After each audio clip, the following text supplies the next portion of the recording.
Let's have it. This is for the Molokai cops.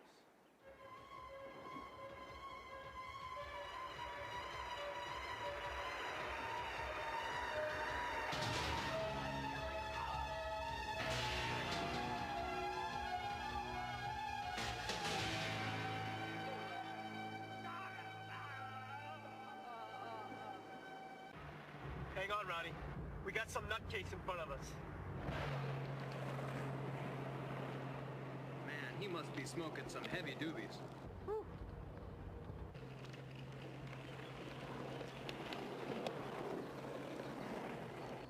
Come on! Move it, Herring! They're just up ahead. You got him, bro.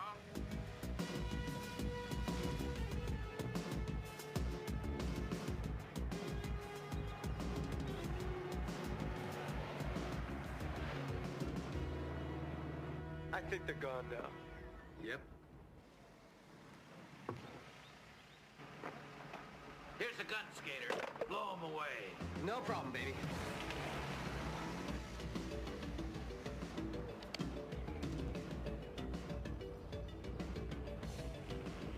Look out, he's got a gun.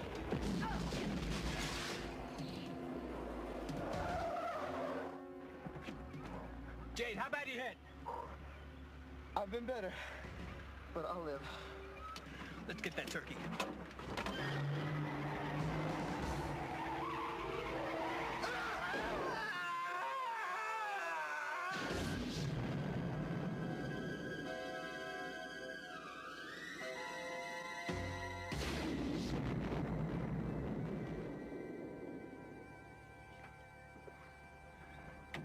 The bazooka, Rowdy? It's the only gun I can hit a moving target with.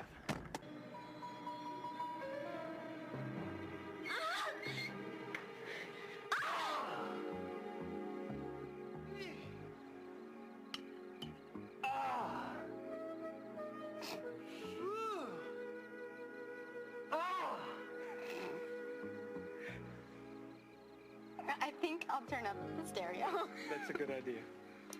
Donna, you're the greatest. Rowdy, you want to hold it down a little bit? No. I like it like that. I knew that. I knew that.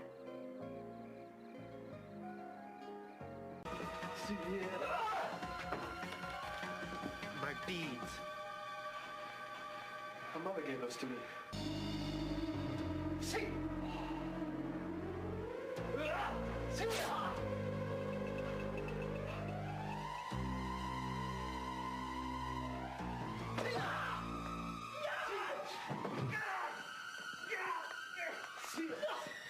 And then you die.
want to come with us?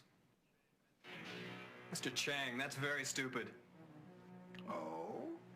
Bringing a knife to a gunfight?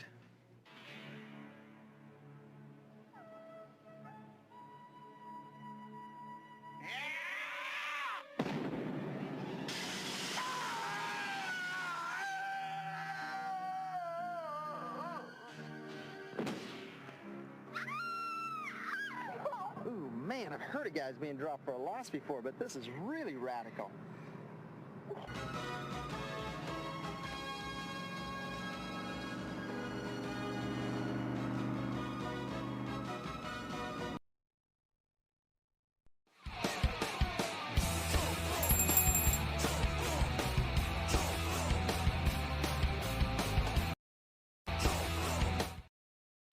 You don't look so hot to me. Oh, yeah? You didn't catch this. Hey. Yeah, let's have it. This is for the Molokai cops.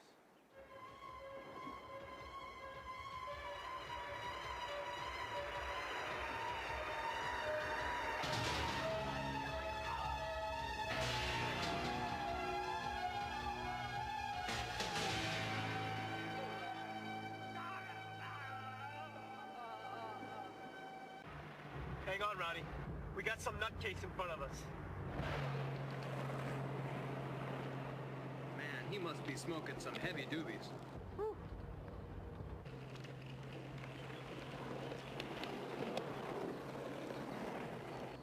Come on!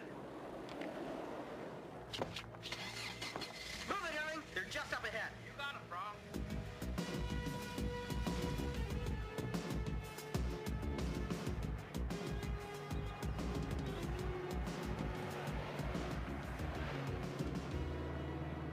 I think they're gone now.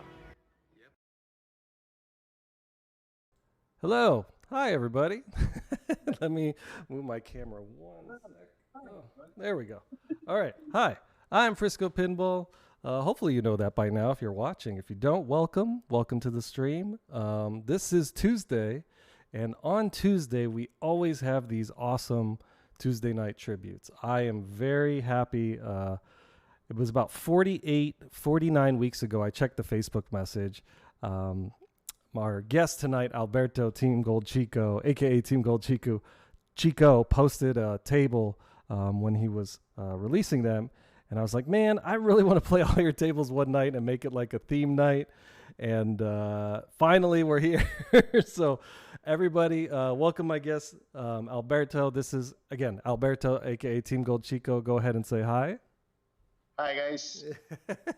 This is his, I think, first interview. But if not, I'm very happy to have him. We are going to have a good time tonight. It's an earlier start time. What's up, Sean? What's up, Hollywood? We are going to, let me make sure I turn off all the crazy stuff on my stream. That it's like I have a lot of effects, and so I got to make sure I turn those off so it doesn't interrupt our interview. But hey, there he is. So we are going to talk about his releases. He is a very prolific table maker, one of my favorites, specializing in classic tables. There are so many cool table manufacturers that he's helped bring to the virtual pinball community, especially Gottlieb. I love those Gottlieb tables. They're so much fun. They're so unique. And some modern ones too. And we'll get a pup pack in there and we'll go from there. So Alberto, welcome. Feel free to introduce yourself. Well, pretty much everybody knows who GoldChicco is. That's the right way. Not everybody says GoldChicco is GoldChicco. Remember, I'm Italian, so we read and pronounce the way we write words. So, so it's GoldChicco. Pretty much it's gold nugget between an English and Italian word put together. Nice. Happy to be here. Glad to be here tonight. Like I said, how did you born come in up? Italy and live in Michigan for the past 22 years. Well, welcome. We're glad to have you here. How did you come up with the name GoldChicco or GoldChicco? Sorry. I don't know. It's a long story. When, let's say, mid 90s where the email will start coming up and everybody got to have a nickname or stuff like this to create an email account. I come out with GoldChicco. And that stays until now. So you weren't Italian Sniper 420 or anything like that? Yeah, well, we start. Yeah, the first when we were on a dial-up internet, and we used that the first email account. You gotta have a nickname. I don't know. I come out with GoldChicco. I don't know where it comes from. Honestly, well, 25, 26 years ago. I don't know. Well, it's become very prolific, and we're happy that you've decided to enter, obviously, this hobby. So, how did you get your start in pinball? Did you play as a kid or a teenager on physical pins, or did you first start in the virtual community? All right. So everything started in 1996. I opened my own arcade in Italy. Ooh. And yes, I used to have classic video games. And the first two pinball machines that I have over there was Gateway, High Speed 2, and Demolition Man. Okay. Guess what? I have it now in my house, in my personal collection. Then I had Stargate and Twilight Zone. I ran the arcade for 4 years, from 96 until 2000. And December 2000, my wife decided to move back to Michigan. She was born here, Italian parents. She decided to go back to the United States. So she said, "Hey, let's go. Let's pack and go." Okay, you give me no choice. So we packed everything. We shut the arcade down, sold everything, moved back to Michigan. That's how I started. So after we had two kids, work and stuff like this, after 10, 15 years, I finally built my own multi-cade machine that I usually play my classic arcade games. One on top of is Phoenix, is my favorite one. Ooh. The Mortal Kombat 1 and 2. She played Puzzle Bobble. That's a favorite one. Puzzle Bobble by Neo Geo. And then I start loading some Future Pinball table. I start with the Future Pinball in desktop mode from my multi-cade cabinet. That's where the idea started. But the idea started from there to start building my virtual pinball machine, because I was looking on YouTube videos here and there that there was this software. Future Pinball, you can make a cabinet mode, and then visual pinball and stuff like this. Okay, let me dig into it. A friend of mine helped me out build the first cabinet. The first cabinet was a 32-inch play field and the 21.5 back glass and the 10.1 DMD. Oh. No 4K, just 1080p. We load the visual pinball. We load not Future Pinball in the moment, but a Pinball FX3. But most of the time we were playing visual pinball. At that time, visual pinball X was at 10.4. I think we upgraded to 10.6 when High Roller Casino came up. That was the first reason. Or the Addams Family by G5K. One of the other one was the reason why we updated from 10.4 to 10.6. And that's when everything started. Everything started pretty much was November 2018. Okay. Finally, I finished building my cabinet, and Noah Fetz, he's based over here in Michigan too. He's running VP forums. I also got some virtual pinball stuff, pretty much all the legs, coin doors, the controllers, everything came from Noah. So that's cool. He got me hooked to it. Yeah, I mean that was a good story. I love the idea of opening a arcade if you're living overseas. How did you source the pins? Did you have a local distributor, or were you buying from overseas? No. I have my own, like I said, distributor, my own guy. Usually got a dépliant or whatever you gotta call, brochure, and pretty much most of the big hits over there was movie team pinball machine, like I said, Demolition Man, Stargate, and so on. But I choose the high speed too, because there was something fun with the gear. Your plunger is not a plunger, it's the shift gear. And that was something new at that time. So I choose this one. I choose Demolition Man. I've always been a fan of Stallone, so from the Rocky Rambo, and then whatever. Then come on, Demolition Man, and that was the only one available. That was between Terminator, Demolition Man. I like Demolition Man a little bit better, with the idea of the controller on top of the pinball. That was something new, like I said. When you have an arcade, you try to attract more people with something out of the common. That's cool. Yeah, I always wondered, because I know we're getting a lot, we get very spoiled in this hobby, and we get a lot of cool overseas titles made by Ender, and I'm trying to think of some of the other ones JP Salas has recreated for us. There's a F1 pole position that I really enjoy, and so I always wonder how you get some of the titles over there. But it would make sense that the movie ones would kind of be very popular, because those are the ones that have broad appeal, because the movies are coming overseas. Those are the ones you see that are like the Twilight Zone TV series, or Demolition Man the movie. Was it the arcade?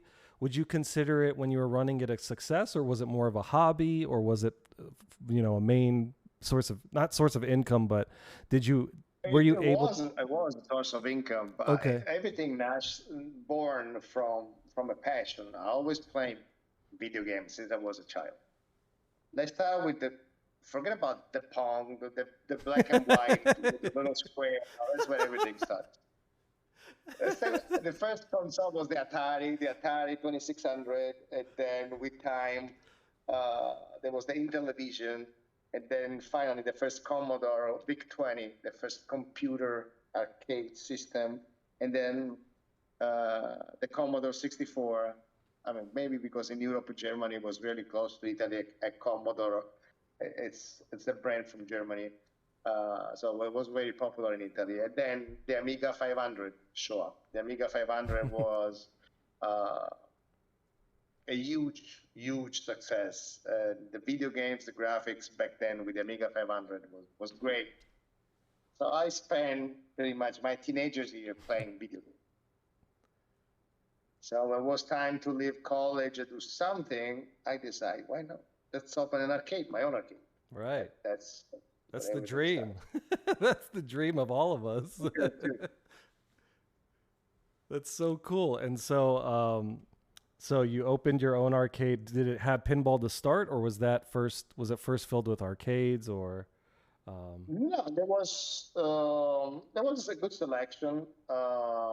There was a good selection of classic video games and like these two pinball machines. There was about 20. That was not a huge place, but a small town. So it was about 20 video games and two pinball machines. Okay. And two pool tables. Two pool tables in the center. So the center aisle was two pool tables. The eight pockets. Pool tables, and then about 20 video games and the two pinball machine as soon as you walk in next to each other. Nice. Do you have a favorite? Did you have a favorite at the time, or do you still have a all-time favorite pin? Mine is Whirlwind. I love, when I was a kid, seeing the fan blow air on me. I thought that was the most advanced technology in the world. So I'm a sucker for System 11 tables. Believe it or not, when I moved to Michigan, for people that lives in this area, the Macomb Township area, that's where I live, they know what I'm talking about. In the 2000 years, before 1995, 2004, there was an arcade on 13 and a half and Masonic. It was called Galaxy Fun Center. Galaxy Fun Center was my first job in the United States. When I arrived, this guy I think he's still alive. I don't have contact with him anymore. He's Italian. I want to say he's Italian. He's alive.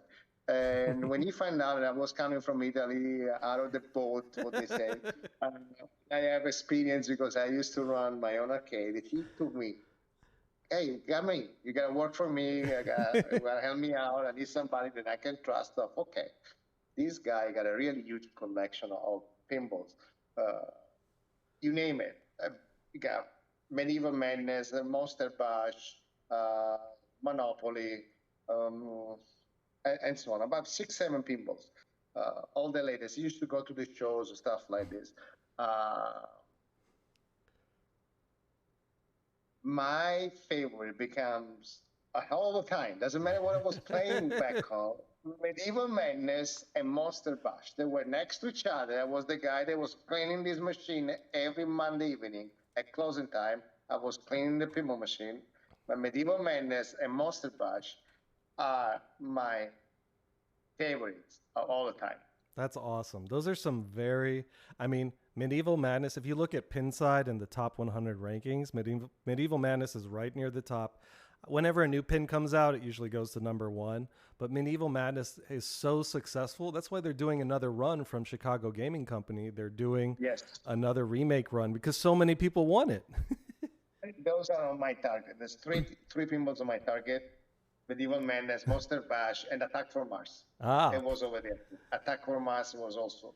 Roller Coaster Tycoons. He got about 6, 7 pinball machines, but Medieval Madness and Monster Bash got my heart. That's awesome. Did you get to play the originals or the remakes? No, the originals. The originals. I used to play the original. I used to take care of the original, clean the originals. There was no replica back then. There was the original pinball machine. I think those layouts are so fun. I think they're very accessible. So if you're playing as a new player, you can get a good, decent score and be happy. Like with Attack from Mars, if you have 3 balls, you have a strong chance of getting over 1 billion points, which seems really cool if you're a brand new pinball player. Like, holy cow, I got 1 billion points. And then you see other people getting 49 billion eventually. And then you're like, oh, I need to learn what to do. So I love the Medieval Madness toys too, the trolls that pop out, the catapult. It's fun. It's fun. So you gotta throw something at the castle. Sometimes you throw a chicken. Sometimes you throw a cat. It's fun. It's a fun thing. Yeah, those were the classic Bally Williams days. That's why I'm a big fan of the '90s machines and the System 11 stuff. Do you have so? Entering into virtual pinball, you started, noticing Future Pinball, and then you went to Visual Pinball X. Was there a table that got you started on the creative path? Were you looking at something and saying, hey, I could probably do this? Let you guess, it was Medieval Madness. Yes. And there are still, honestly, because I think nobody released any new tables from Medieval, but there are 2 or 3 different. Other than the Cisco mode, that's the one that I think I play right now. There was 2 or 3 different Medieval Madness on Visual Pinball, including the Reloaded, Medieval Madness Reloaded. Yes, and that was according to people the best version on Visual Pinball. And then I start with that one. I start with for Monster Bash. There was 2 versions of Monster Bash, and then the Kiss Tribute by it's JP Salas, and I don't know who worked on that, and Diablo, Scotty Wish, JP Salas. Those are the 5, 6 tables that just hooked me up to the Visual Pinball world, pretty much. Cool. And so how did you sort of get started as far as actually doing your own? Did you have a background in sort of coding, scripting, or did you have to learn everything from scratch? Well, first of all, let's say the truth. I want to say thank you to 32 Assassin. Yes. I consider 32 Assassin my mentor. I mean, without 32 Assassin spending time with me, there would be no GoldChicco, there would be no release, no VP9 to VPX conversion. And the second, so first of all, 32 Assassin. He teach me almost everything that I know. I don't know, you guys never talked to him, but I never talked to him in person, but we were like exchanging messages, like bird love, back and forth. I don't think I ever messaged my wife in 30 years as much as I messaged 32 Assassin. Never. So, and he is like, I mean, I was going to the elementary school with this World War One veteran teacher. This guy was really with the ruler like this, beating us on the fingers like this. Potato Assassin was this kind of good but very tough teacher. Gotcha. He never showed me. You gotta do this one, this one, this one, this one, okay? And I have to do it. He never did anything, and then I can copy and paste. He was sending me, you gotta do this one, this one, this one, this one, and then you gotta add this one, this one, this one, this one. That was hard at the beginning to understand what he was talking about.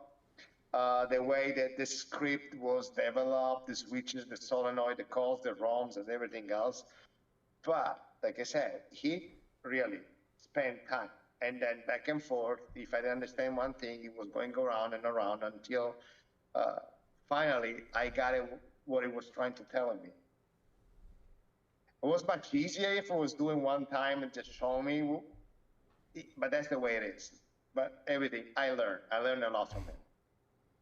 And then VP Nation and the guys from VP Nation, like Nick, John, Joey, that time we started messing with environmental images and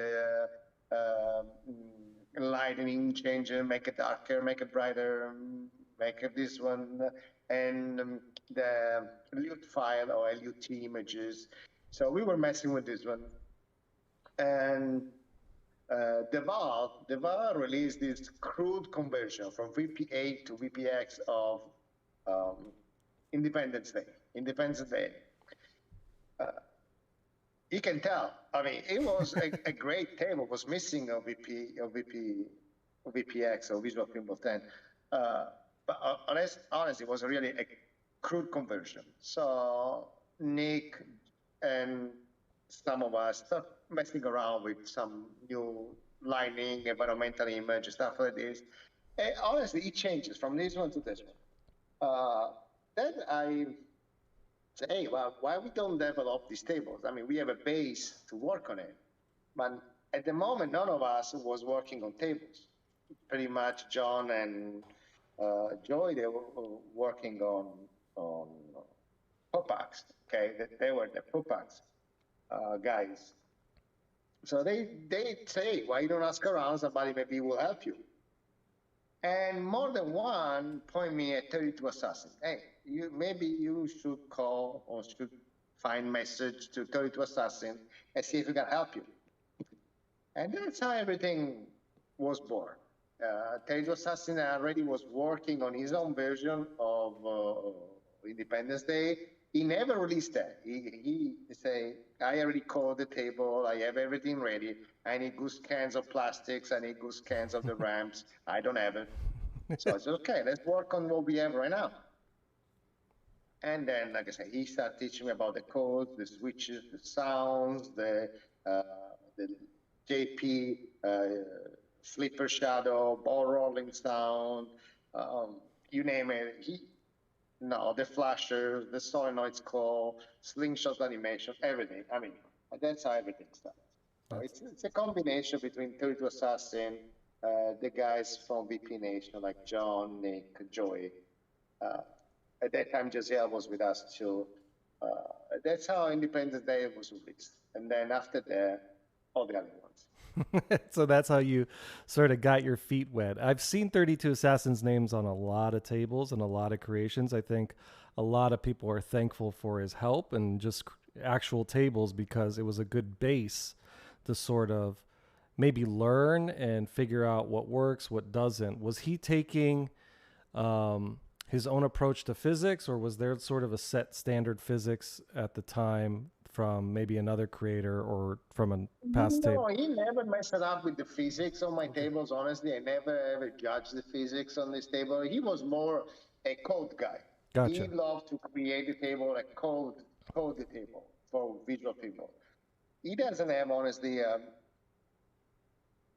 crazy or particular law for the physics. Gotcha. That always left to me the decision.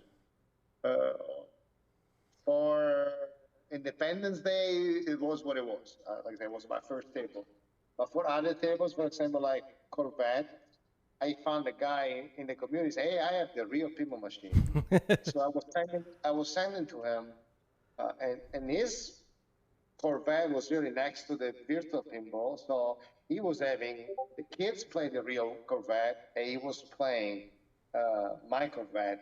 So he was telling me, "Hey, usually the balls come this way." It was recording some clips with the phone. I would like to remember his name to thank you, but he knows what I'm talking about. He knows what it is. With the ball bounce here, usually go there. Yeah. And we started working on this kind of stuff. Plus, Musinger did a great job with the playfield.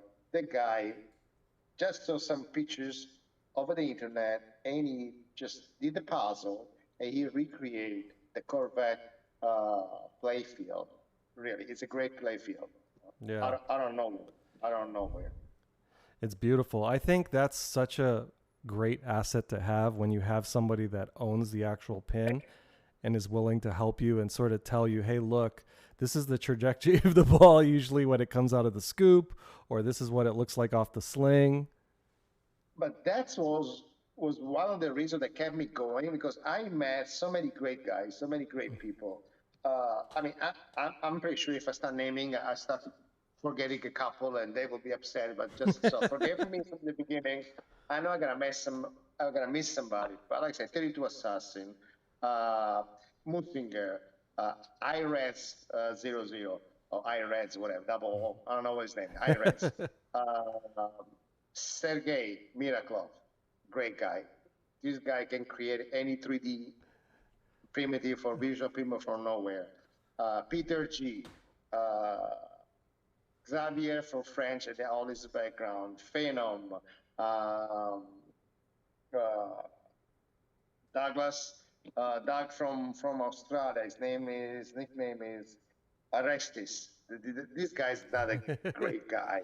I mean, we worked the entire summer 2021 recreate bow and arrow.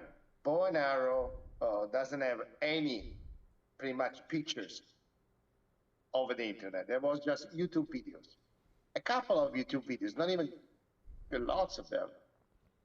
Arestis pretty much spent the summer playing and pause, this couple of YouTube videos, and redraw by hands all the plastics for bow and arrow. Wow. He did a really outstanding job. With IREDS, we released together Playboy. Playboy was done by me and IREDS. With Sergey, we did Dodge Viper Night and Willy Wonderland. Willy's Wonderland was another great project. I mean, 48 hours, that was crazy too. Willy Wonderland was crazy. Was an idea of Peter G. He sent me a message. Hey, look, they did this pinball from Devil's Dare, from this movie. I don't even know there was a movie for Nicolas Cage. You want to recreate it? I said, okay, hold on. First of all, which is the base? It's Devil's Dare. Okay, give me 24 hours. Let me redo Devil's Dare. And then we start working on it. Guys, in 24 hours, there was a pool of 5 people working 24 hours non-stop to create Willy's Wonderland. Wow. And the same thing, the guy redrew the play field. Peter G did the image for the back glass. Xavier did the back glass. Sergey did the 3D of everything, the pop bumpers, the ball pit, the arcade, everything was over there. And then I did stuff, help us out with the music. We had the music from the tables, about 5 or 6 different MP3 files. That was crazy. Like I said, in 48 hours, we created tables.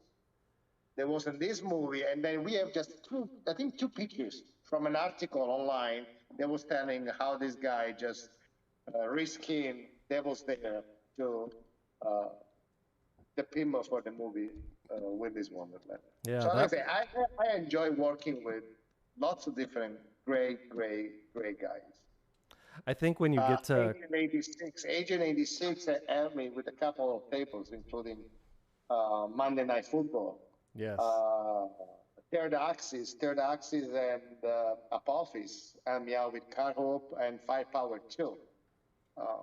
Like I say, if I ask for help, I found it. Sometimes they were coming for free. Hey, looks like your table is it's missing this one, and this one. So they were sending an update.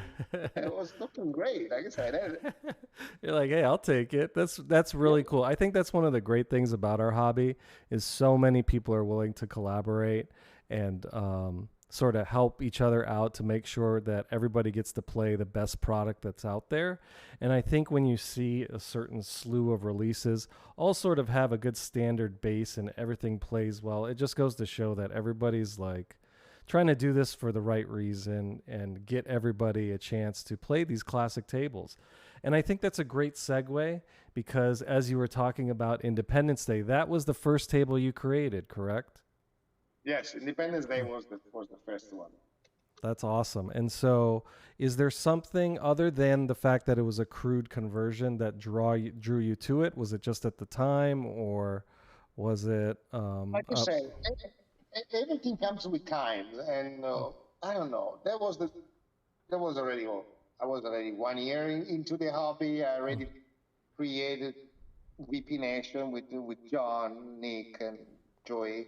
And like I say, we start messing with tables. We start chatting on a daily basis about this table, this release.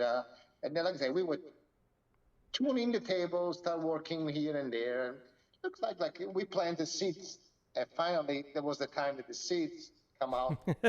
And this nice plant just show up. And that was the time.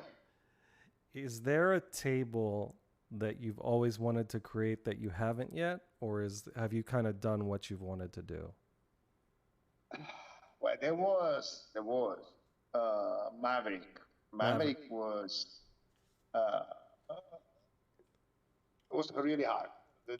Whatever we ever with sources of VP9 was not enough to create a VPX table. I tried different routes, didn't work out. So that was the only one that honestly I didn't bring to VPX from VP9.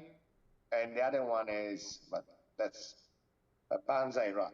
Banzai Run is another one. It's a great on VP9, but at the moment, it's still impossible to do on VPX. Is it because of the mechs involved, like the cannons? Because there's not a play field on the back glass, and it's impossible to do it. That makes sense. Okay, well, go ahead. Go ahead. Sorry. No, I was going to say, well, we were going to load up Independence Day, but I want you to get your thought out. No, I mean, I played, maybe that's the only table that I still have on VP9, it's Banzai Run. After that, I my checklist every time I was converting a table on VP, I was just checking it out. So on my VP9 folder, the only table left is Banzai Run. That's amazing. So what is your collection of physical pins right now? Well, that's crazy. At the moment, I have 5 real. Okay. Great in the basement. Getaway High Speed 2, Judge Dredd, Demolition Man, Twister, and X-Files. Okay, nice. In the garage, I am restoring right now Firepower, 1980 by Williams. It's a project. Getting in there, I just finished with the cab, just redid all the stencils, all the painting, stuff like this. Now it's time to work on the playfield. On the meantime, during this past 12 months, I also work and switch, trade, sell, Mustang, Monte Carlo, Fly 2000, and F-14 Tomcat. Oh, I love F-14. That one plays brutal. It's brutal. It's brutal. It's fun. Love it. I did an arc top on this one. I restored that one too. It came out really, really nice. That's so cool. I'm honest, I think I got a good deal. I trade my F-14 for the Judge Dredd. Oh, that's a great deal. but I can tell that the Judge Dredd, it's really fun. Yeah. There's a lot of F-14s out there, so I think you got a good trade right there because there's not as many Judge Dredds. You can always find another F-14 in the future, but the Judge Dredd was a good trade. Like I said, it's a really underrated table. So if you guys want to have a good game tonight, just play the Judge Dredd. It's fun. It's crazy. It's a wide body, like Demolition Man, crazy 6-ball multi-ball. 4 ramps. It's a good team. It's a good team. I second that. Hello, Vinny. Hello, Shaggy. Hello, Special. Hello, everybody else that's come in to watch this Kiltum. Awesome interview with Mr. Alberto GoldChicco, a.k.a. leader of VP Nation, and all the other titles that he has. There's a team of yes. One of the leaders of VP Nation. I'll make sure. Yeah. I wanted to ask you, what do you think is harder, restoring a physical pin or creating a virtual table? I know they're different skill sets, but yes. I mean, what do you look forward to more? I guess that. What's up, Seattle? Personally, I need the help, and I use help on both, on the real ones and the virtual ones. So the real ones at the moment got more of my attention than the virtual one. The virtual one, you need to create something from sometimes from zero. Yeah. Scans, stuff like this. For the real pinball machine, you go online, you buy the parts, and then you fix it. You know, I want to say it's a little bit more easier. Okay, if you have a little bit of candy on your hands, you can sand, you can paint, you can. I mean, the real ones is much easier to the virtual ones. Some virtual pinball are not that easy. You gotta recreate, emulate a real pinball machine. So you need scans, you need primitives, you need 3Ds.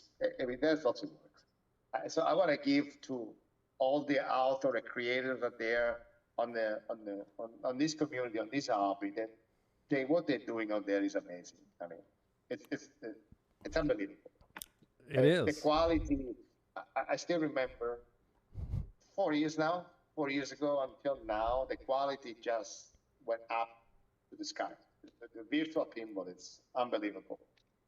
Yeah, it's to me, what's unbelievable is the amount of volunteer work that all of you are doing. The actual hours spent coding, testing, drawing assets, scanning in assets. It's just amazing, and I'm so glad I found this hobby. Because it has given me such a cool blast of the past and sort of a great stress reliever. So thank you all. Yeah, Shaggy, we're about to play Independence Day 4 with the Pup Pack by Sal Campana, Scampa123, I think that's the username. This was Mr. Alberto's first table. So let me get it loaded up so we can actually play something instead of me just talking. And then here we go. So I'm going to load up Independence Day. And once I do, we'll just check the audio real quick so it doesn't overpower everything. I think we're good to go.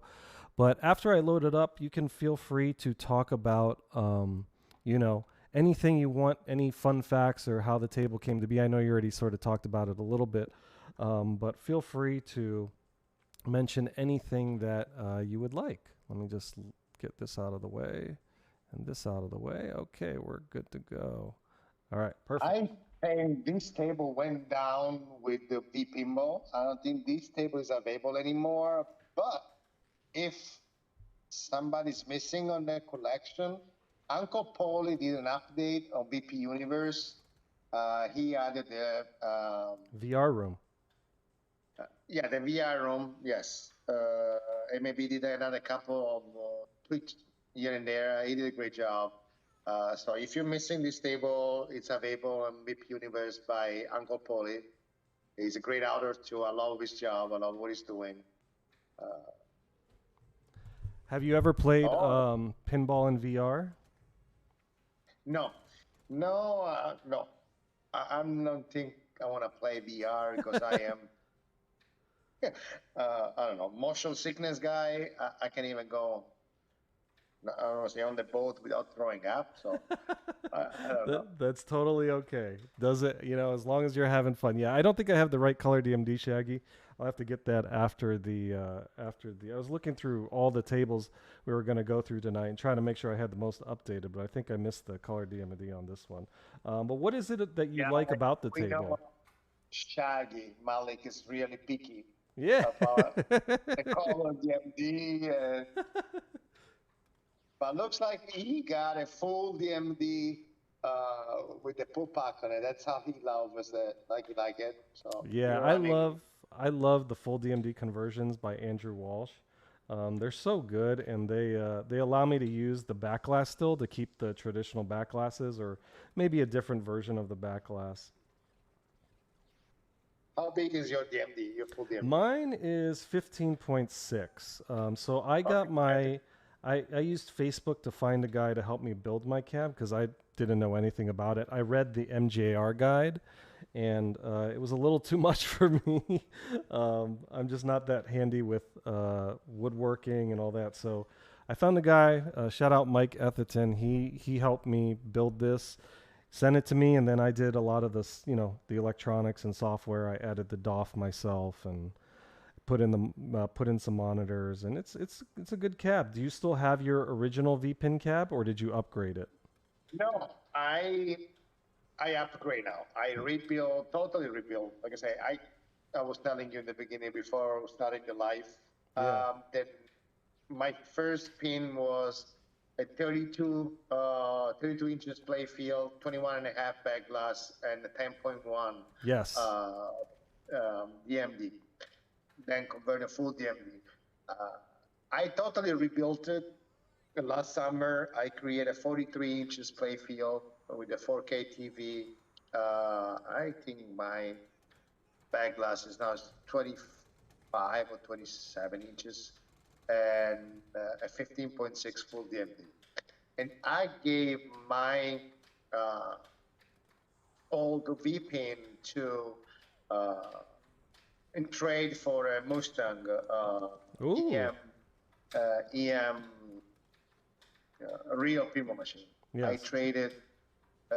A guy was, it was in a good condition. I was gathering, it was killing to turn into a V-pin. I said, no, listen, I have one because I just read in mine, take mine, and give me the Mustang. So I saved a pin and I gave a pin. So I think it was a win-win solution. So, and that's thanks to, I don't remember if it was Dave or was Chris that pointed me, hey, this guy lives in Michigan. A nice guy, honestly nice guy. And he wants to create a virtual pin machine, and he got a real one. But you guys don't, he knows that I was upgrading mine. I was working on my 43 inches new build. Hey, why you don't give and that worked out fine. Like I said, I get rid of my old pin, virtual pin, and then he got mine, and he get rid of Mustang, and I got an EM, real one. So it was a win-win situation for both of us, and I'm glad it worked out that way. I think so too, because I cringe or I wince when people want to sort of use old EMs that still work or just need a little bit of restoring, because once those EMs are gone for a V-pin, because once those EMs are gone, that's it. Like there's not no one's making old EMs anymore. So it's nice to not use a working cabinet for a V-pin. So I think that was a great trade. Also not just for you, but also for preservation of the Mustang.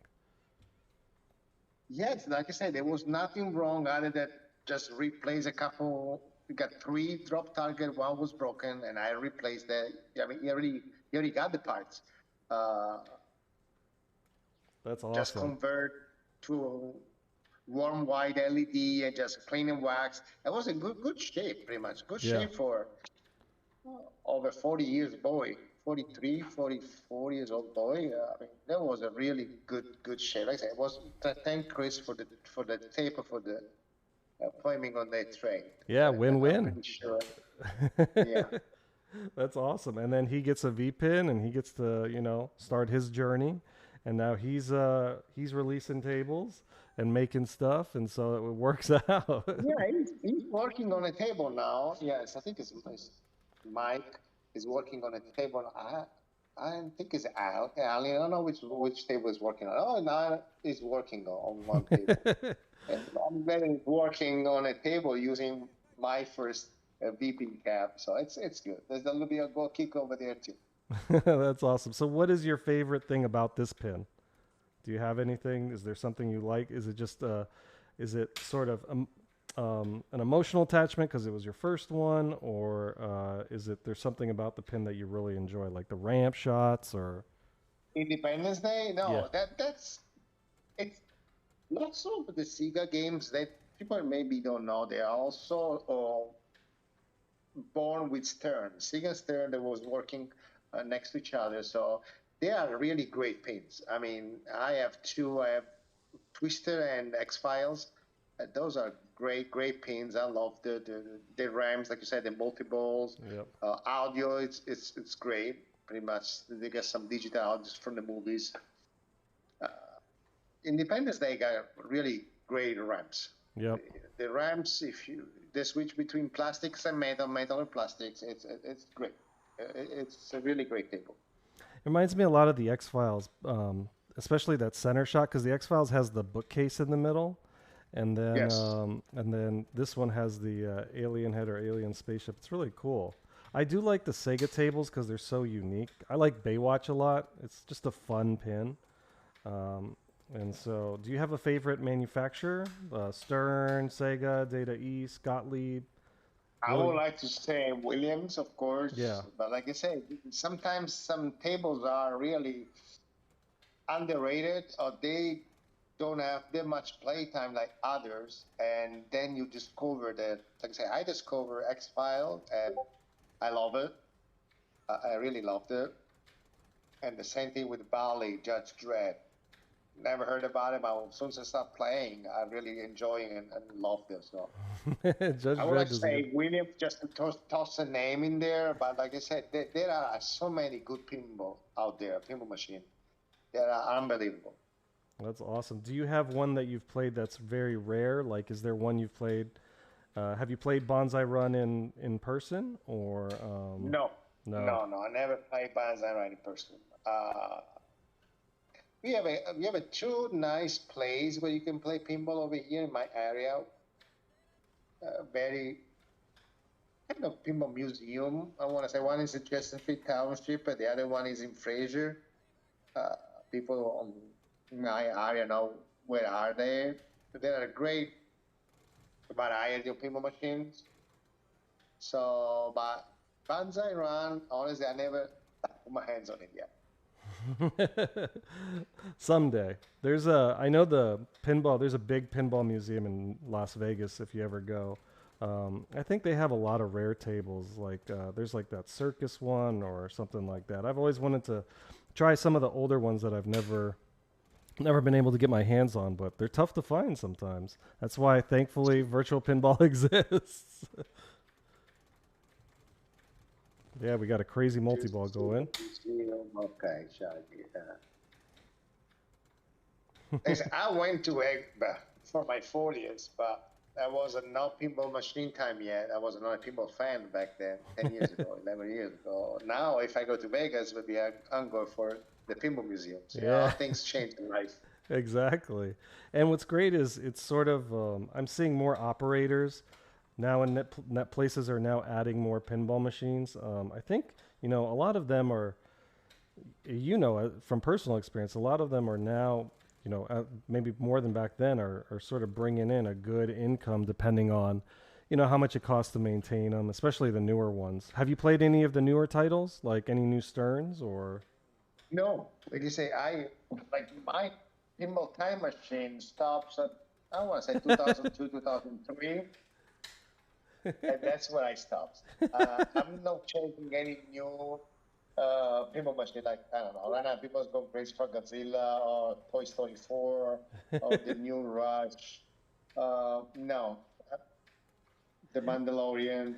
No, I'm not into this kind of pinballs yet. You're good with. I try to play I tried dial up a couple games over there. They didn't catch me that good. Yeah, dialed up is it's a slower one. You know, like the flipper strength to me is a little weak. It's an interesting theme. Using a cell phone and natural disasters, but yeah, there's nothing wrong with sticking with sort of the tried and true classic. So natural disaster. Give me a Windwheel by Williams. Yep. That's for me 10 times more fun. Oh than yeah. dial-up. Oh It's yeah. personal choices. I understand that. Exactly. I think there's something to be said about the simplicity and sort of straightforwardness of a lot of the older tables, because I think those are the ones that sort of grab you instantly, and you don't need a lot of gimmicks. I mean, Whirlwind has obviously the fan, but it's fun. It's and they're tough. I love a tough pinball table, so it makes me better. Yep. The flip was out a little bit on the side. Something unique on that machine too. Yeah. So what was the hardest thing about making this table? If you can remember. But first of all, learning how to code the table. We really learning the ball shadow, the flipper shadow, the ball rolling sound, put the trigger sound for the ramps. So we had the metal ramp sound, the plastic ramp sound, the ball drop sound, working on the lights, reshape the lights. So the right intensity of the lights in the insert. So when the lights are on, you still can read what's on the insert decal. Yeah. That was something really challenging. Did you have a lot of versions like in testing, or was it just a couple drafts and then it was pushed out to the public? No. Yeah. If you see my folders, every table's got at least 40 to 45. They are named like depending on it's 1, 2, 3, 3A, 3B, 3C, 4, 4A, 4C, 4D, new ramps, new sounds. It's crazy. The only thing that helped me out is the date. Finally, I can always see the date and the time next to the file, so I know which one is the latest one. That's awesome. That's so cool. Yeah, this is a blast playing it. I'm not gonna lie. I'm hoping my score is doing doing the table justice. But I think I love the Sega multi-balls. They're so I don't want to say chaotic, but they're like a fun sort of. What are your initials? We got a high score. Mine ALD. ALD. You got it. A-L. And ALB. ALD. You got it. There we go. Aldi. Winner. Oh, my goodness. We got another one. We'll put you there, too.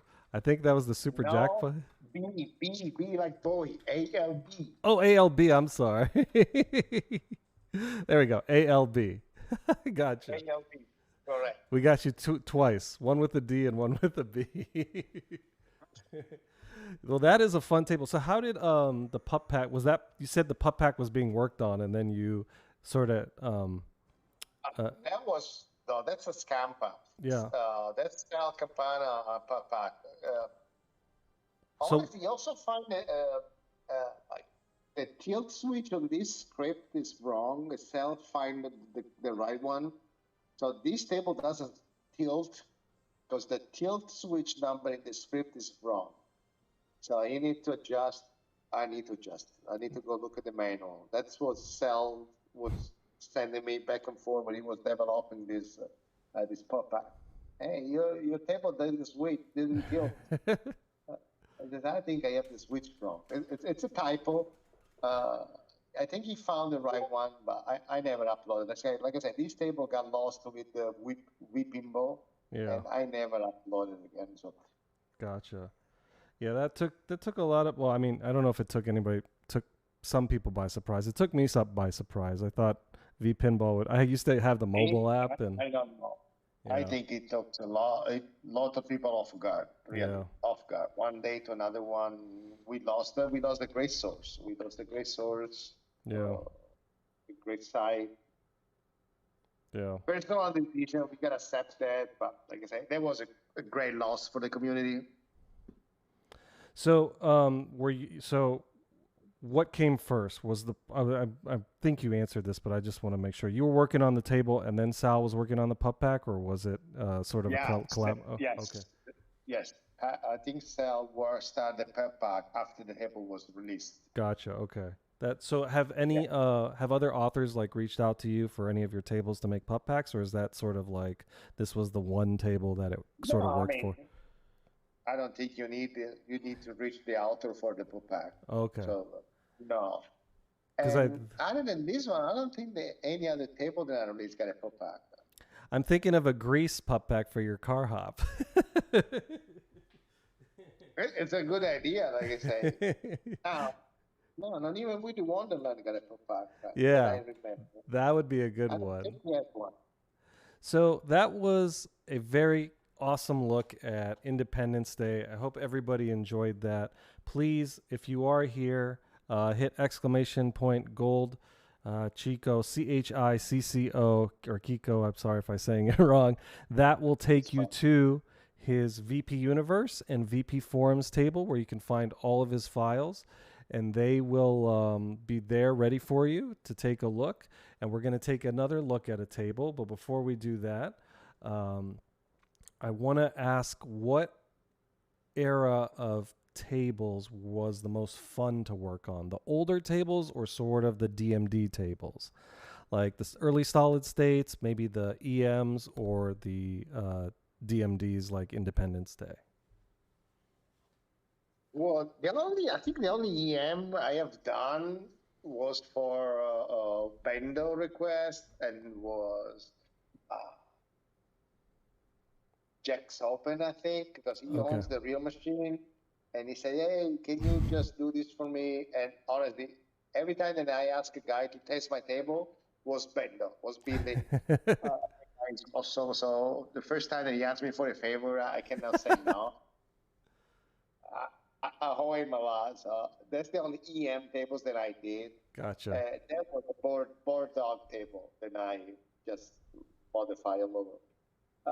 Working on DMD tables, it's a little bit more complicated. I remember it was a nightmare for Checkpoint, for Corvette, for Dodge Viper Knight. Like I said, you deal with ramps, so different level. Even for the Zacharias table, the Devil's there, that was crazy too. You have 2 play field, one on top of the other one, and so many things to figure out at the same time. Regular 80s tables, one play field, flat, pretty much, no ramp, stuff like this. It's much easier to work. It's pretty much switches, rubbers, and a couple of bumpers. That's much easier. But those are the fathers of all the tables that we have right now. For example, like Firepower is the first multiple. It was released in 1980. The first multiple machine, the first switch lane machine. So now you can switch lane thanks to Firepower in 1980. And now all the tables nowadays, they got multiple, they got switch lanes and whatsoever. So yes, I start working backwards. So I enjoy tables back in the 80s, late 80s, early 90s. A little bit more than not playing, just creating, developing, coding, in the visual people. Well, and then I started a couple, like I say, of overseas Europe tables, like Inder, like you said, Inder, and it was another couple of. Let me see if I can remember. This is the Atari. I did Superman. Superman was another great release. On the Freak, Jumping too, and me out with this one. That was a great teamwork too. We had the music. There was an idea of Anthony Pippet. He sent me that, hey, you know how to add the music on the table? I said, which table are you talking about? Superman. I say, hold on, I'm working on Superman. He will be ready in a couple days. Just give me a minute and let me know what you want to do. So he sent me the music. Can you add these files to this table? I said, yeah, I can do that. That was a huge success. So Superman is a great release. And as soon as I released, Aunt Frick just loved it. He touched it. He had a couple stuff. It come out really, really nice. So it's not a teamwork, like I said, between Anthony, me, and Aunt Frick. So Yeah, there's definitely a lot of good collaborators to work with, especially Hanfrinks and Sasson, High Res, all those guys. And the reason I ask which one was your favorite to work on is because we're going to jump into Car Hop, one of my favorite pins that you've released. I think I love these Gottliebs. I don't know what it is. I think the sort of distorted audio callouts reminds me of Fathom, where it's sort of like this crackly MIDI sound, and it's just. Well, remember there was like a TV show back then. It was called Happy Days. Yes. Okay, Carhawk remembers me a little bit about that kind of time. Yeah. Back in the late 70s, early 80s, even if it was released in the 90s by Gottlieb, 1991. But the theme is about that kind of. These tables was also teamwork between me, Apophis, it works on the flashers, and Third Axis. Third Axis had the VR, so you can download this in VR too by Third Axis. That's awesome. Yeah, this is, you know what, if I was going to do a pup back for this, I was thinking Happy Days or maybe Grease. But that's a great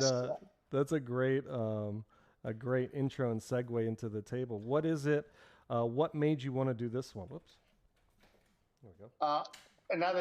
This was another favor. Look at that.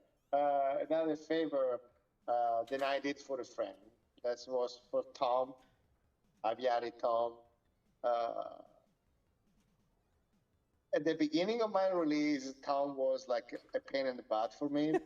He was really, he's a great guy. You learn people as you go. At the beginning, I thought Tom was a pain in the butt, but he's a really, really nice guy. So, and the more tables I was releasing, the more nicer Tom was with me. So at one point, Tom asked for Car Hope. And that's another challenge. I like challenges in my life. Yeah. And I never heard about it. Okay. And when I play and I watch some YouTube videos, I love it. I mean, really, it's so simple on the layout, but so nice to play, so fun to play. Got great music, great team, great flashers. It's very nice. Yeah, the layout is great. No you can see. No multi-ball, no pop bumpers, nothing. Just the ball, and you got it. Just hit the right spot. Yeah. So I loved it, and they come out really nice. I bet it has more drop targets than a lot of tables because it's got the two banks of 5, and then it's got some up top on the right, and it's really cool. It's got the center back. It's kind of like a center bash target, the bullseye up top in the center, and it's got the fawns on the bottom left. So they create this really easy layout. Like I said, no pop bumpers, no multiple. There's nothing, just the drop targets and the spinner, and like I said, the two saucers over there. That really the ball sinks into it. They're really huge, deep, in real life, and it's fun. Have you ever played one in real life? No, I was so ready to buy one. There was one for sale, and the time that I find out and I try to make an offer, that was already pending. It was a really great condition. Listen, I missed that deal. I missed the deal. It's gone. Sorry. But I was really, at least if we were going to try the real one, I didn't have a chance. I lost it. Yeah. Well, maybe someone will come up with another one. I wonder how rare they are. I've never checked to see how many were actually produced. Let me check very quick how many they made it. Just for the record. I love the apron on the bottom left because the instruction card sort of gives you the layout of where to shoot. It's got all these little arrows saying, "Hey, this is the what the plunger skill would do," and it's really cool. I know you don't see that very often. That's why I really like. They made 1,061 units, 1061, so not a lot. Yeah, that's not a lot. And you got to imagine some have already been destroyed, maybe lost due to time. Yes. All right, let's see. The asking price was $2,200, so that was not really expensive pinball machine, real pinball machine. That's not bad. No, absolutely not. Especially compared to today's prices, where everything is crazy. Nowadays, the price are really sky high. But do you find yourself looking to trade more of your physical pins instead of purchasing? Like if you were to get a new one, would you want to trade something out first? Yeah, I'm open to trade. Like I say, and the F14, I wasn't expecting to trade it for another pinball, but the offer come out, and I took it. I traded F14 for the Judge Dredd. The Monte Carlo and the Fly 2000, I sold them. And with whatever I sold them, I bought the X-Files and the Twister. So. Nice. Do you like to keep a certain amount of pins in your house? Like, do you like to keep it full, or are you sort of like, if we lose one, we can always find something later? Because the prices are high now, so I figured a lot of people are waiting to maybe they calm down. Yes, I know that the price are high. There's no way I can go after the market right now. It's too high. But if I can catch some deals or something to restore, so maybe at lower price, if I have to work on them, I'll take those. So anybody got a car hop that needs work, reach out to Alberto. Yeah, I'll take it. Have you restored many pins before, or is Firepower the first one you've done? Working on the F14 was the first one I restored. Okay. It was neglected. I mean, the cabinet was still in decent shape, but the playfield was pretty beat up. When somebody just play without taking care of, and then when they realize it's too late, it's ruined it. Now they want to sell it. Yeah. Yeah, that's. Thank goodness for. I mean, there's always new play field. You can swap the play field, or you can go with the hard top by Outside Edge. There's this company that created hard tops. So yes, you can save a pin like this. So instead of destroy it, I took it. I enjoy restoring. I enjoy bring back to life. That was nice playing, but like you say, it's brutal. It's really brutal. Yeah, it is. You gotta play 10, 20, maybe even 30 games before sometimes you can shoot 2 minutes on that game. Exactly. It's crazy because it's got that. I love the instant kill on the left lane where Yes. it's really cool, and then you get to General Yagoff, and it's so fun and it's so fast, but it's just a classic pin. And I love these classic pins where they don't hold your hand. They just say, look, we're going to tell you where to shoot, but that's it, and you better do it, because otherwise we're going to punish you. Like I said, it's fun. It's a classic. I mean, if you have a collection of pin, F14 is one of these that you must have. Yeah, I think so too. If it wasn't just a see you later. I know I let it go. I know I traded. I know it's brutal, but I know in the future I want to catch another one. So, are you a theme sort of person, or do you like gameplay more? Like, does the theme matter more of a pin, or are you looking for sort of the play? Really, I look for longevity of the game. Gotcha. I look for the rules of the game, the shots of the games. That's what pretty much Monte Carlo was a little bit uh, easy to be tired pretty soon. I mean, it was really static game. Okay, yeah, it's roulette, red and black, and then you gotta hit the wheel, spin the wheel. This is it. It was nothing special. It was easy to get bored of. So challenging, like I say, great shot, perfect shot, millimetrical shots. Uh, that's what I really like about tables. And then variety of options. Like I said, you know better, like medieval madness, monster bash. You have so many things to do, so many characters to open before you reach the monster bash. You gotta open the characters, you gotta grab the instruments and stuff like that. So yes, the more challenging, the more stuff, more fun is the table. Yeah. The more longevity he has. So. Yeah, especially those instruments, man. The bride's instrument was the hardest for me. Oh, yes. We got a new best time on record heat wave, ALB. You're entering all my high scores. Yeah. You playing, and I got the name wrong. I always find when I do stream, I find myself doing so much better when I'm just playing casually. I don't feel the stress of, I need to hit this shot. Oh, I need to hit this shot. Well, that was Car Hop. It is, I mean, you look at the back glass on this, it's beautiful. Shout out to whoever, I don't know if it was Wildman or somebody else, but I think this is a fantasy one from maybe, I forgot if I grabbed this from VP Forums or VP Universe, but whoever did the back glass, thank you. It's awesome.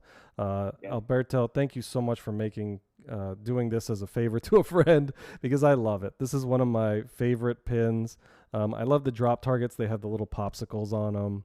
The artwork really gets me. It's just a cool, it reminds me of watching those Time Life videos where they're doing 50s music compilations. It's just so cool. I love it.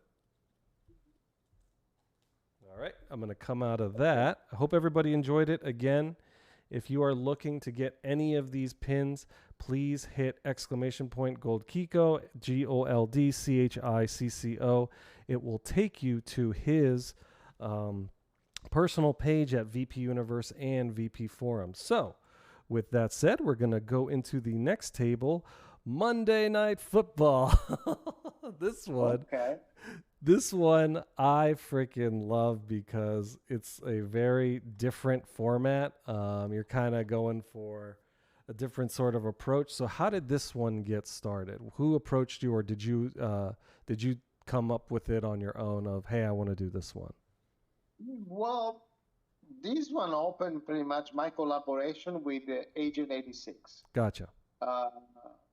There was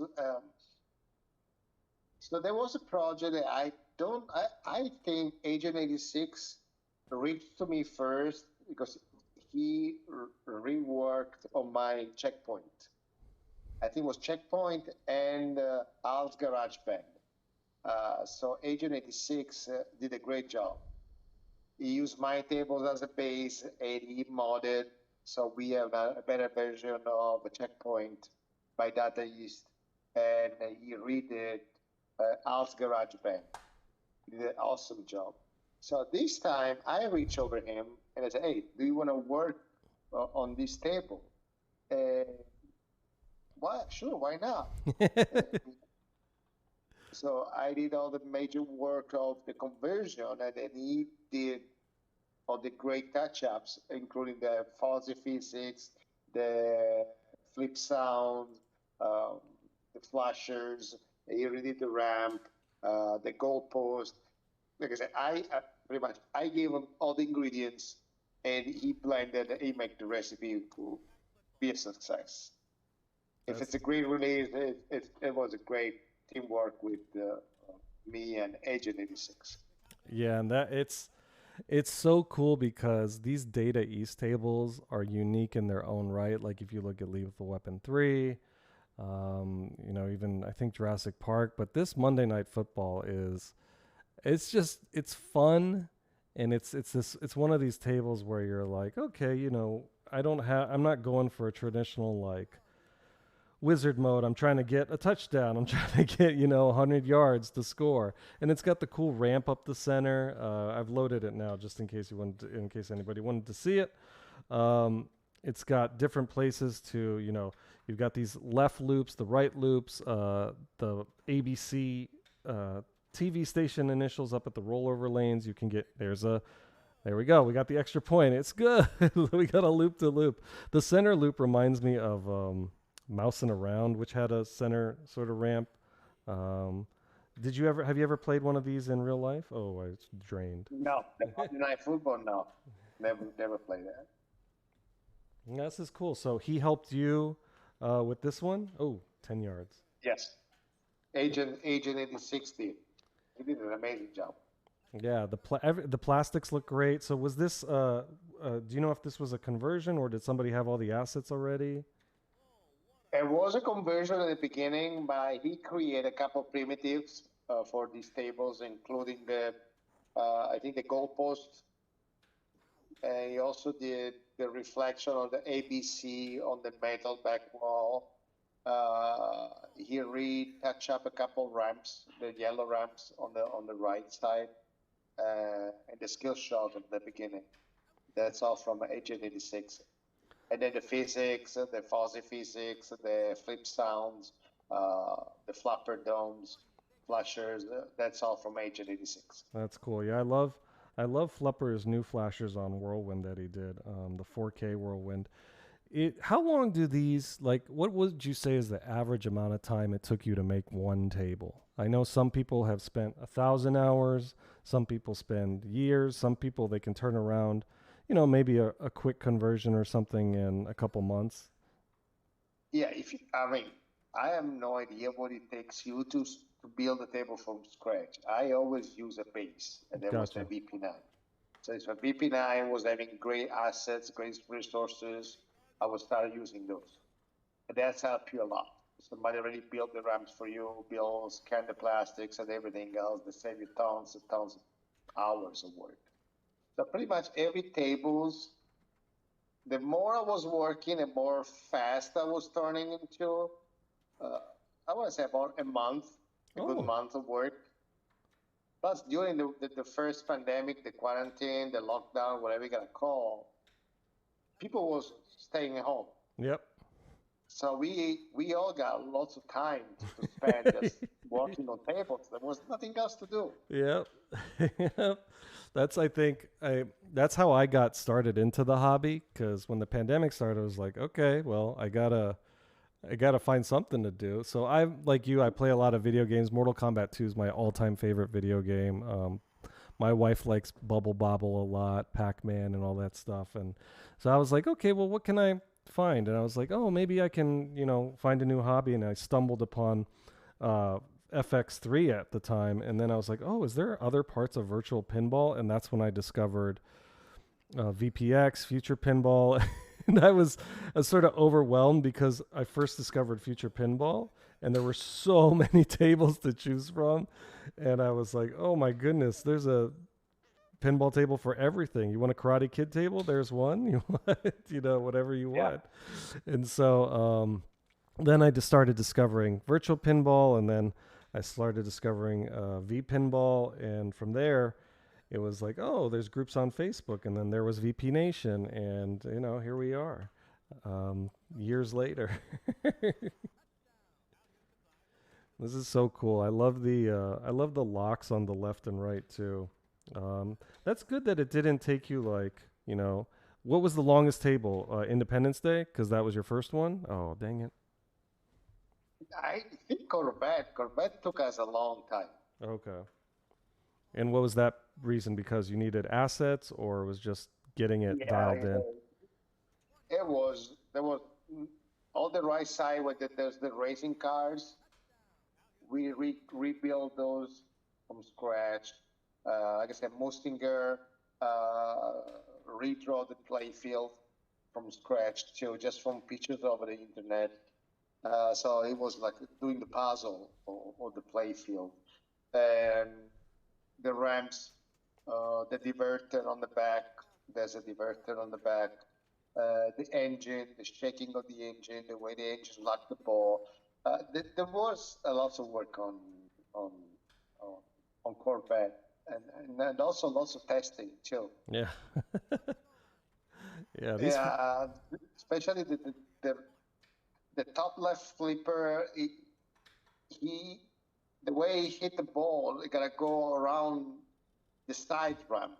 So we spent lots of time trying to position it, the gate and the flipper, the top left flipper on the right spot, so it was doing the right shot towards the side ramp. It wasn't easy. It wasn't easy. But the final product is awesome. Corvette is I don't know, man. I feel like it's one of the more underrated tables, along with like Ripley's, and I know people love F14, but those are some of the ones I always look at. I played it at Chicago Expo, the Pinball Expo. It was so much fun. We had a 4-player game going, and it was a blast. Have you been able to play one in real life? Corvette, yes, Yeah. I try. I play one, and the shaking when the balls get locked in the engine. Yeah. That's a really cool stuff. That's Yeah. a really cool stuff. Yeah, that's a very unique like mech that, I don't think a lot of other pins have. This one is so cool. We just got the multi-ball and I didn't do very well, but do you have just out of curiosity, do you have a score you're really proud of on a pin? Like you're like, yeah, I crushed it, or are you more of a casual player that you don't remember those things? No. Like I said, I don't go crazy for the high scores. I don't care. I just play for fun. Yeah. I want to play for just, like I said, I told you, it's my stress relief. Yes. So I want to just play just to forget. I don't care, because if I play for the high score, then I go mad, I got grumpy, I got no, I want to play just for fun. I don't care about the high score. I just want to play. And then your wife asks you, "What's wrong?" Oh, don't bother me, right? If you go after the high score, yeah, then it's no. I don't care. I want to just enjoy myself, enjoy my pin, just work, just play. That's so cool. So you have a multi-cade too. Yes, that's what everything starts with, a multi-cade cabinet. Yeah, that's kind of. I started with arcade 1-ups and modding them, and I was like, oh, this is fun. And then slowly but surely, I got back into pinball, and the first one I ever got was the Mortal Kombat one, because that one just has so many good memories. But do you go out like? I know you said you had a couple pinball spots near you. Do you have like a league, or are you just do you go out play with friends, or just kind of hang out and go? No, I don't go. I don't do leagues. I don't play pinball for competition. Just for relaxing. Just for relaxing. So, Nothing wrong with that. Yeah, there are some Monday night leagues on one place in Chesterfield Township. I think it is Monday night leagues. But I don't go there for leagues. If I go over there just to play, Is there anything about this table, Monday Night Football, that you really enjoy? Or is it just kind of, you know what, this was a cool collaboration, you're glad you got it out, and now other people get to enjoy it like myself? Because this is a cool one. It was good memories, because I met Agent 86, and I know that the way he works is very, very good. It's very straight to the point, and you know what he's doing. It was another creation of a table that wasn't available on Visual Pinball, and like you say, it's really underrated. It is. It's fun. You gotta lock the 2 balls to start the multi-ball. I do it. I love the little scoops on the left and right. I really enjoy when there's a lock on each of them, and it kind of reminds me of is it Black Knight? There's one. Yeah, there's a lock in Black Knight where you can do an upper or lower lock. But I think the old school way of doing multi-balls is so cool, and that's gonna lead me to my surprise table at the last one for tonight. You mentioned this table earlier, and I'm glad you did, because it's just so cool, the design of it. So we're gonna go into Superman, because I think that is a very good example of being unique as far as like this giant wide body pin, and it's an Atari 1979, I believe. What is the inspiration for making this pin? Because I do want to ask you about it. I think it's so fun. I think the noises are great, as far as all the little like sounds on the drop targets and the spinner. I don't know. I was talking to you about before we went live. Atari 2600. Yeah. I started talking about the Atari 2600 was my first console or color console that I played when I was a kid. So I always loved the Atari logo, the Atari sounds, the Atari joystick, one joystick, one button. That's all. The square-based joystick. Um, so I was looking for Atari in the pinball world, and there are now lots and lots of titles. And the one was Superman. Superman was a superhero back in my time. Superman, Batman, and Spider-Man. That was the three superheroes when I was a kid. Uh, and I started playing, I think it was 32 Assassin release of Superman, and there was something missing. Honestly, it was a great release, but there was something missing. Now I'm knowing a little bit more of pinballs. I know there was something missing. And like I said, so I started working on these tables, and Anthony sent me a message asking me, "Hey, do you know how to add music on the table?" And I know how to do it because I worked with IRS before on Playboy and another title, and we add music using his own code, the code that IRS created. So I said, Anthony, yes, I know, Anthony Pipi, I know how to add music on the table. Well, which tables do you want me to add music? And he said, it's Superman. I said, can you hold tight? Because I'm working on Superman, and I'm pretty sure you'll be done in a couple of days from now. Just send me the music, tell me what you want to do. So he sent me the files, the MP3 files, and explaining what he wants. And that's how this idea to adding the soundtrack to these tables was born. And after the release, it was a success. It was a really great success. I wasn't expecting that, honestly, for the 1978 table. I loved it. And Alfred jumps on board, and he really did a catch up. He created the shadow, he fixed the ball, he had a couple stuffs too on the play field.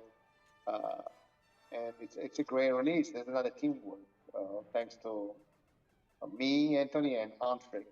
Yeah, that collaboration between all three of you. I mean, it is perfect. The music is just beautiful. The sounds, and I was just noticing when you were before you mentioned it, I was noticing the ball shadow, and it's just very subtle but really well done. And so, you guys really did a great job, because this is a table. There's another like super wide body that came out. I forgot the name of it already. But it's like this, and it's always Atari. I think it's Airborne. Yeah, I think that might be it. It is Airborne or something like this. the back glass too. If you look at this, it's just the art is sublime. I am a sucker for this comic art. That's why I have an Avengers pin, because I love comics. I love everything about it, and the playfield art, just great. I mean, there's an old table, an old Spider-Man table that sort of has the same design as far as artwork, and this is really well done. Like the pop bumpers are cool. The Daily Planet building that holds the drop targets is awesome. You got the little return feed to the shooter lane that just happened. 2 spinners that really make great sounds when you rip them. My favorite shot, I think, in all of pinball is a classic spinner rip where it's on an older table and you get a good shot through the spinner and it just goes off. Just so much fun. And it's a blast. Yeah, it's a great. Another great collaboration was for Quicksilver. We did me and Talamus. Talamus did a great job with the play field and adding the light shadow on the metal circle on top of the Quicksilver play field. It's another great update for visual pinball. I mean, uh, it's one of those tables that if you play, you love Quicksilver. It's really rare too to find in Yeah. real life. There was another great collaboration between me and the Talamus. And I want to thank you in public for the help too. And Studley Go Right is right. Rajo did a VR one, and Superman's standing next to the table. That's so cool. That's the great thing is when you give other people, you know, a chance, like yourself. Like when you started, 32 Assassin, you know, gave you a chance and started helping you and telling you what needed to be done, and it's really good because great things come out of collaboration, and this is one of them. This is everything about the look on this table is just it's just great, really great. Man, really. If you ask JP Salas any permission to mod this table, you never say no to it. So we have a lots of reskin, lots of reteam. Thank you to JP Salas. They never say no Yeah, to thank work you. on any of these tables. So why I gotta be the jerk when I say, hey, no. No. Everybody's free to use my tables to redo, reteam, rework on them, make it better. Who cares? The more, the better. So Exactly. let's work on them. Let's make it better. See, Phantom, for example, was another great guy that was working on reteam classic pinball machine into kids team pinball machine. Yeah. Yeah, he created so many great, like even Luca, Descendant.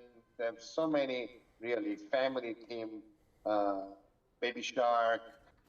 It was why not? We gotta try to get the kids involved into the pinball machine world Oh so they yeah. can get off their iPad. tablets or cell phones, you know. Yeah, and the But iPads. you guys are doing such a great job to reskin all those tables. Uh, Yeah, I was like, bummed when he stopped making because my kids, like he had a Peppa Pig table he made. He had yeah, a Peppa Pig. yeah, and my girls they loved him. They were coming up. He did. I think he was the one that did Sesame Street. Someone rethemed Playboy into Sesame Street, which seems sort of sacrilegious, but it worked. And so they would come up here and play the V pin I only. remember once he made it Moana. He did Yep. also, which one is the one with the red head, the red Cartier? Oh, Enchanted, maybe. That one? Oh, Little It Mermaid. is Tangle. Oh, Tangled. Yeah, yeah, yeah. That's right. Yeah, he did so many great tables for kids and families. But like I say, he got worn out pretty soon. Just Brave. because people don't understand. If you don't want to play the table, just don't play the table. Don't download it. But there are people, they got kids coming over, they got grandkids coming over. Maybe they want to have some fun, some family time. Exactly. If you're out there, Phenom, come back. But thank you, regardless, Phenom, for all the kids' tables. They were really great, and thank Yeah. you for giving him a platform to on Facebook to say, hey, I'm releasing this. That's another thing. With VP Nation, I wanted to ask you: is it sort of what you expected it to be, or did it take you by surprise how quick it grew, or you know? We there was the beginning, me and John, and then Joey, and then Nick jumped on board pretty much on his own, putting stuff comfortable. We decide uh, to have this kind of group. It is what really we have in mind. We don't care about be the largest group of people. We don't care about the numbers. We care about really the quality, uh, the protection of the assets, the respect for the authors, trying to help each other. Uh, no, it's not. No, it's something. Every house got different rules. I understand.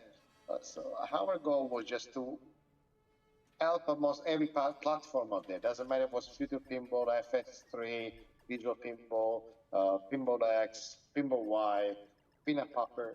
Okay, we try to help the community, people growing up, this community growing up, and have a really clean environment. Really, zero tolerance on packs or download outside the forums, or really, we don't really, okay, who you are, what you talking about. We have zero tolerance.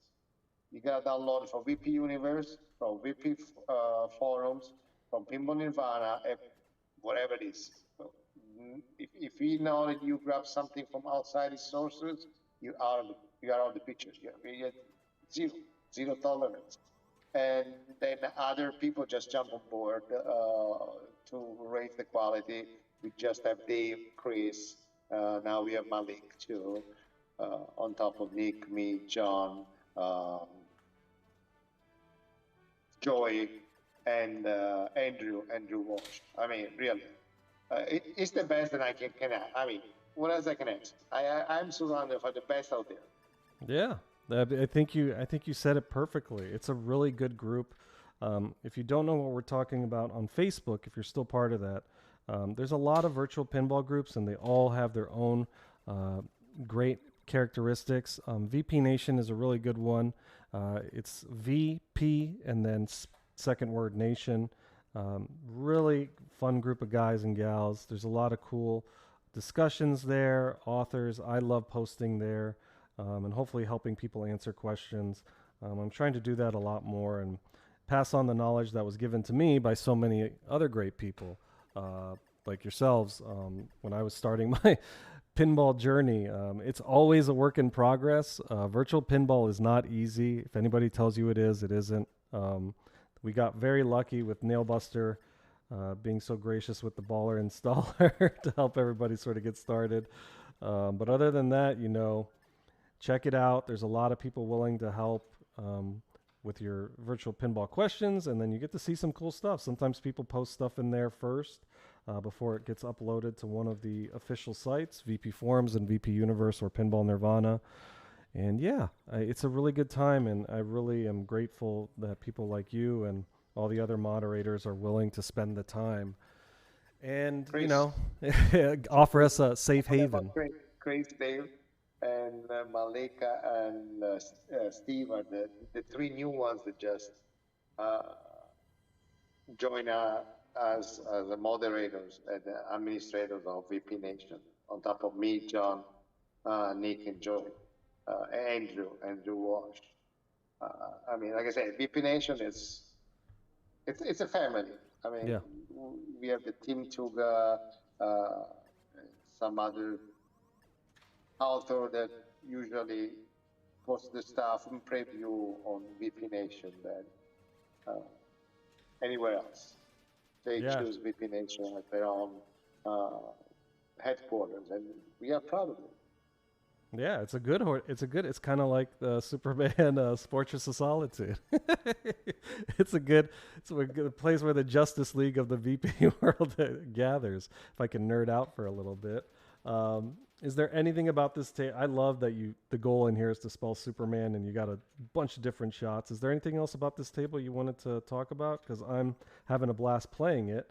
It's probably not as much fun watching it. And you keep the aspect ratio the way it's supposed to be. Because one of the common mistakes that people does on this table is to stretch all the way, just to fill up the entire screen. At that moment, you lose really the aspect ratio of the table. Yep. This is a wide body, and we don't have the option to switch our monitor to regular standard cabinet size with wide body. We need to keep a little bit shorter, to have a little bit wider on the side to have the perfect aspect ratio. And you kept it the way it's supposed to be. Well, yeah, I try not to mess with the options too much unless it's something with there's some cool custom options. I think in the script you can put the Atari logo at the top. Yes. Or I think I remember seeing that. I do want to play this hopefully one day in real life, because everything about this pin is sort of what gives me this sort of wistful nostalgia about what pinball used to be and how far it's come, and just how good even an older table like this from 43 years ago, which is crazy to think about, is. I'm about to turn 41, so this table's older than me. And so it's just cool to think about how much joy it's brought everybody, and how it still holds up today. It's like some older video games. You can still go back and play. Not all of them, but like if you're gonna load up your Amiga or your ColecoVision, your Commodore, whatever you're gonna play, it holds up. Those are evergreen. There's some games. And I did see Shaggy's comment. He said they hazed you. I did see that DM Facebook Messenger haze. I mean, really, Retro Fair from Terry, it's pretty much based on all Amiga games.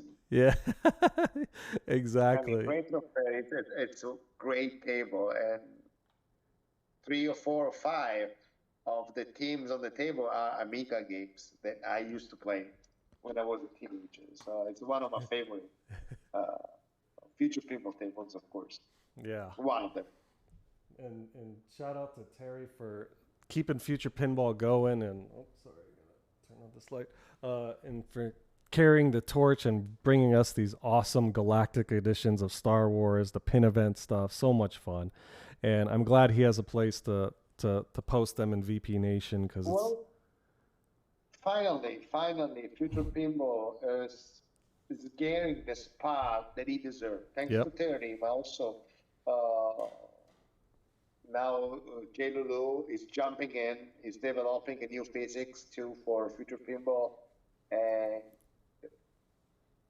what can you do with Future Pinball you cannot do in Visual Pinball? So if Future Pinball have people working on it the way they do it right now, it will reach a great level of emulation, of physics and stuff like this. So finally people start enjoying Future Pinball. 2-3 years ago, Future Pinball was like blacklist. I don't care. I don't wanna play. I don't like it. Now more and more people are enjoying Future Pinball, are enjoying Terry Red, the Pin Event tables, Pin Event 1 and Pin Event 2 now. And like I said, now Jay Lulu jumped on board too. He's developing a new physics for Future Pinball. And Terry, there he is. Yeah. We're talking about, we're singing your praises. With Future Pinball, your lists are amazing, by the way. Like I say, Terry Red, Jay Lulu, they're doing an amazing job with Future Pinball. Like I said, Future Pinball finally is reaching a level, a spot that he deserves to be since the beginning. So I'm glad they are working and they are developing such a great stuff for Future Pinball. Yeah, and he knocked out of the park with that Cosmic Princesses. You can test the physics on that first new Future Pinball table with the updated physics. It looks great. I was watching Astro Nicey play it, and I'm excited to load it up on my own pin once I can get all the new updates going. But it's really cool that there's these different pieces of software that everybody's getting to try, and it's bringing more exposure to the wonderful world of pinball, which you have helped lead. I cannot say thank you enough. I have had probably, if I had to guess, I could go into Popper and check, probably a couple hundred hours just on some of your tables alone, especially Monday Night Football and Car Hop now. I think within the last 3 months, except for July when I was gone, I was probably putting in an hour on Car Hop a day just because it was so, I just love the music and the noises and the sounds, and I'm glad we got to see a wide variety of your pins. I know you've taken a break from creating. It's well deserved. The last release you had was Bow and Arrow, you said, right? Yes, okay. Bow and Arrows. Bow and Arrows. And everybody, please, again, you can hit !GoldChicco. In fact, I'll do that right now for everybody. This is a link to both of Alberto's tables at VP Forums and VP Universe. You can click both of those. Well, the VP Universe one you have to copy. Looks like I missed a space, but you can click on both of those and go check out his awesome works. Is there anything you wanted to say before we head on out? I've kept you almost 2 hours. I know it's getting late where you are. I want to make sure that I get you out on time. No, it was. I mean, really, almost 2 hours. Time's flying when you have fun. Say, Yeah. no, it was a great 2 hours. It was a great talking to you. No, I was just saying, always thank you to the community. It's a great hobby. Let's keep it this way. There are some great minds out there. Uh, so let's keep these people motivated. Let's keep these people working. Like I said, the quality on the past 2 or 3 years of any releases, like I say, future pinball, visual pinball, it's really, really almost up to the sky. So uh, we really keep it this way, keep this hobby alive. Thanks to Terry and Buster, John, uh, for the packs, and all the developers out there, like I say, JLulu, the VPNW, and Uncle Polly, I want to say Board, Flop, Flopper was the other one. Flopper. Flupper, Thalamus, 32 Assassin, all those guys. All over. JP Salas. Yeah. I mean, it's a list of so long, but these guys are really treasure for this community. So let's always be thankful to have them on board. Let's have fun and let's keep this hobby alive because it's awesome. I think that's the best lesson. Keep this fun. Let's keep it alive. We've got great guys like you leading VP Nation, your own tables, Team GoldChicco, and you guys are awesome. Thank you for watching. Thank you to my guest, Alberto. It was an awesome time talking to you, and it did go by quickly. I usually, with these, I worry that sometimes people might, get a little tired, but I had a blast, and you were an awesome person to talk to, and I really am glad I finally got to do this, and I don't know what else to say, but thank you. I appreciate it. It was my pleasure. Thank you for having me. Thank you for what you're doing too, to introduce the authors to the community too. Have them the chance to talk, to say their own side of the story. Yeah. It was a great time. It was a good evening. Thank you so much. You're welcome. If you are an author out there, you can always reach out to me. You don't have to wait for me to reach out to you. If you want to come on and just talk pinball, talk about anything, you're more than welcome. And Alberto, you're welcome anytime. If you ever see me playing something, you're like, hey, let's talk about it. You are free to come on. Have a good one. Bye, everybody. Okay. All right, guys. Thank you so much. Bye. Good night. Thank you. Shit it all out. You take some chocolate and some lobster and some eggs and some pie, and then you mix it in your body. Shit it all out. You take some chocolate and some lobster and some eggs and some pie, and then you mix it in your body. Shit it all out. You take some chocolate and some lobster and some eggs and some pie, and then you mix it in your body. Shit it all out. You take some